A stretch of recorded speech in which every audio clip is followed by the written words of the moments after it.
Hello, I want to tell you a story today about a boy called David, the shepherd boy. You probably know this story, but I'm going to tell you maybe in a slightly different way to what you're familiar with. Well, David, he was out looking after his sheep while his brothers were off fighting in a battle with the Israelites against the Philistines. But there's some bad news. I'm going to tell you about that in a minute. Let me show you some pictures of the three main characters in this story. We have King David. I mean, he is the king of the Israelites. And they're fighting this battle. And they're not losing. But it's looking very, very sad. Why? Because they're not winning either. And he says, what have I got to be happy about? We're not winning. And particularly when every day we get this giant come out and send a challenge. I'll show you a picture of that giant. There he is. Goliath. So we're told he's about 9'9" tall. Ooh, that's tall. Well, each day he would come out and he'd go, who amongst you, the Israelites, will come out and challenge me? And if you accept the challenge, this is what will happen. You kill me and all the Philistines will become your servants. If I kill your challenger, all you Israelites will become the servants to the Philistines. So who amongst you will face that challenge? Is there no one amongst you? No one? Well, this particular day, David had brought food to his brothers because they didn't have the army catering corps or food trucks. It was down to the family to bring food and to tend to the wounded.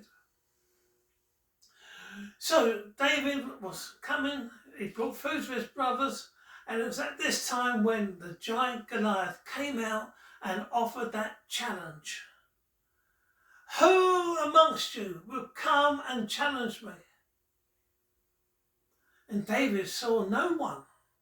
No one was going out. That would explain why Saul was looking so sad. So David said to Goliath, he said to King Saul, he said, Saul, your majesty, I, David the shepherd boy, will go and face Goliath. I'm not sure if that really made King Saul happy, because the challenge was, if they were to lose, they become the servants of the Philistines. And the prospect of sending out a boy to face that giant wasn't worth thinking about. But what did they have to lose? They weren't winning. And the way things were going, they were going to lose. So King Saul said to David, well, if you will go out, at least you must wear my armour. Give yourself some chance. And they put the armour on David. Oh, poor David. He was only a little boy, and with this heavy armour, he just went boom under the weight. That was no good. He couldn't challenge Goliath like that. So he took off the armour and he said, all I need is what is around me. And he looked down on the ground and he picked up 5 stones.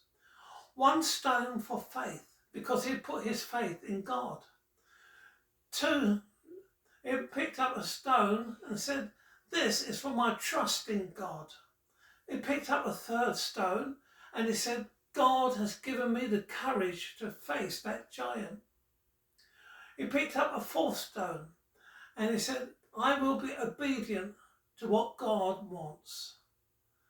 And he picked up the 5th and he said, in victory, I will give praise to the living God. And off he went. Well, that giant didn't look very much of a giant from a distance. But when you start getting a bit closer,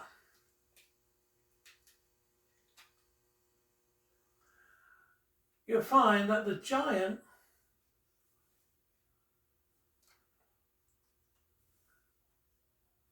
is looking a bit taller. And the closer David got to the giant, the taller Goliath began to look. Yes, he really did look very large, gigantic. Well, that did not stop David. Why? Because he had faith, he had trust, he had courage, he had obedience, and he was ready to give praise to the living God. So, David, armed with his 5 stones, he didn't walk out, he didn't stroll out. He ran towards Goliath. And when Goliath saw this boy coming towards him, he goes, "What is this that you send a boy to fight me?" Oh, wrong thing to say to someone like David, who had God on his side. So David, he looks at that giant, and the giant looks at him and he says to David, he says, "I will break every bone in your body and feed your flesh to the birds of the air. And then the Israelites will see the price they paid for sending out a boy to me." That didn't worry David. He had his 5 stones and he knew he only needed 1. And he put that stone in his slingshot. He pulled back and he let go.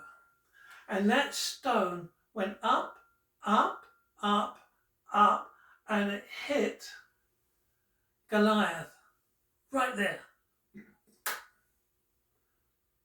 Right there.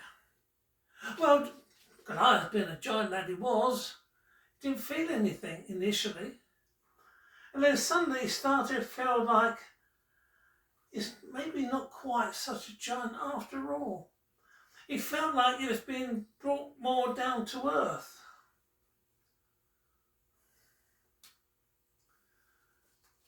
And sure enough, the roar went out, the cheering, which did actually make Saul very happy to hear all that, because he knew everything was lost. David had been killed, or so he thought. But no, because you see, it wasn't David that had been killed, but it was the Goliath, the giant. David, with that 1 stone, had brought him down to earth. And he picked up his sword and he sliced off his head. And he held that head high for the Philistines to see. And the Israelites roared and they cheered. And they ran after the Philistines, capturing them and plundering their tents, because God was on their side. God was on the side of David. God was on the side and is on the side of you. All you have to do is to put your faith in God, put your trust in God, and He will give you the courage to face your enemies. Be obedient to Him, and in doing so, give God the praise for the victory that David had over Goliath. You can have that same courage. You can conquer if you've got God on your side. It's up to you.